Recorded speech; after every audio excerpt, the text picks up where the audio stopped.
వాళ్ళని తిని అన్నీ నువ్వే తినేస్తే వాళ్ళు ఎలా తింటారు? హాయ్ ఫ్రెండ్స్, చూడండి గోవులు వచ్చేసినాయి. నేను స్వీట్ కార్న్స్ తిన్న మార్నింగ్ పూట ఫ్రూట్స్ కానీ స్వీట్ కార్న్స్ కానీ రాగి జావ కానీ ఇలాంటివి తీసుకుంటూ ఉంటా కదా. నేను తినే టైంకి ఇవి అరుస్తున్నాయని చెప్పనేసి వీటికి దీనికి పెట్టా. ఫస్ట్ ఇది తినేసింది, ఇది తినేసి వాటి వంక చూస్తుంది. తినేసి వాటి వంక చూస్తుంది. చూడండి బుజ్జి దూడ భలే ఉంది కదా.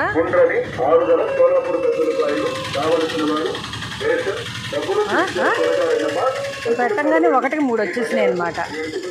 చూడండి, ఏయ్ కొడతా నిన్ను, అర్రే చూడు వాటిలో అవే పొడుచుకుంటున్నాయి పెడుతుంటే. నాకు తిన్న బుద్ధి కాలే, ఇంకా వీటిని చూసేప్పటికి నాకు ఆకలి చచ్చిపోయింది. ఇంకా ఫోన్లో బుజ్జి దూడ వచ్చింది, దానికి పెడదామని చూస్తే అది కూడా అసలు ఎవరిని పన్నివ్వటం, అదే తినాలనుకుంటుంది. ఓ పక్క కుక్క తింటుంది, ఇంకో పక్క 2 గోవులు తింటున్నాయి. బుజ్జి దూడ చూడండి ఎంత ముద్దుగా ఉందో. ఏ తల్లి బిడ్డ అయినా అంతే కదా, అంత ముద్దుగా క్యూట్గా ఉంటుంది కదా. అది చూడండి, అది తినటం లేదు, ఇంకో దాన్ని తినవట్లేదు బుజ్జి దూడ. అమ్మో దీనికి కలర్ ఎక్కువ,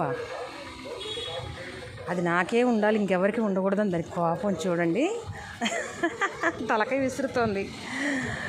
అమ్మో అసలు నోరులేని జీవానికి ఇన్ని తెలివితేటలు కదా. బుజ్జి గోవులు చూడండి ఇవి తింటున్నాయి. ఫస్ట్ దానికి పెట్టాను, తర్వాత ఈ 2 వచ్చినాయి.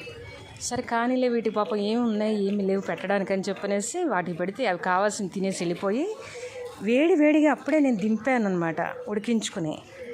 ఈ కుక్క తినేస్తుంది, ఇది తింటుందని చెప్పనేసి అది వచ్చి పొడుస్తుంది. అది తినదు, ఇంకోళ్ళకి పెట్టనివ్వట్లేదు. చూడండి ఆ దూడ. అమ్మో నోరులేని జీవాలకు కూడా ఇన్ని ఉంటాయా అనిపిస్తుంది. ఇవాళ నాకు ఆకలి తీరిపోయిందండి వీటికి పెట్టేయటం వల్ల. నాకు అంత హ్యాపీనెస్ అంటే నా ఆకలి మర్చిపోయాను. So happy. ఇలాంటి గోవులు వస్తే కాస్త మీరు కూడా పెట్టండి.